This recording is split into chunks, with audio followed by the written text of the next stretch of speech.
There are 3 questions I ask every buyer before we even start the process, and this might help you if you're thinking of purchasing a new home in the next 6 to 12 months.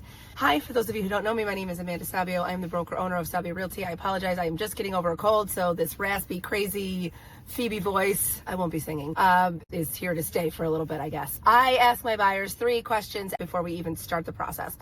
1, what are your non-negotiables? And I mean like your real negotiables. For instance, I had a really predominant client who was selling her first home and was looking to move up to her forever home. That tends to happen. I get a lot of buyers that'll say, this next home and it's going to be my forever home, and really just the home for like the next 5 years. Regardless, her non-negotiables were a pool. I have to have this pool. So we looked at everything in her price range. Everything in her price range was old, and the pool was old and it needed a lot of work. What ended up happening is we ended up completely letting go of the pool situation, getting into a brand new construction home where she will eventually put in, yes, a pool. Especially if this is your first home, a lot of those non-negotiables you're probably going to have to bend on. Number 2 is, where do you work every day? Where do you have to go every single day? I used to live in Lake Nona.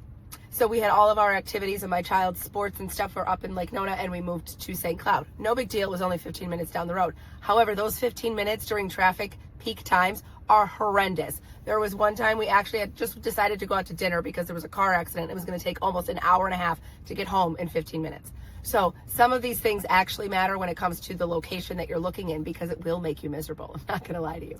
Number 3 is, what are you willing to let go of in order to get the price that you want? Is it the price or is it the perks, right? A lot of times my buyers will come to me and get sticker shock. During this process, we go out looking and it's not going to check all the boxes. The layout might be a little bit different. You might have to knock down a wall. You might have to paint. There's a lot of times where we have this grand vision in our head of what this house needs to look like and what it has to have. And a lot of times I'll guarantee you that a lot of my buyers end up closing with totally different thoughts and totally different ideas of what they originally thought they were going to want to have.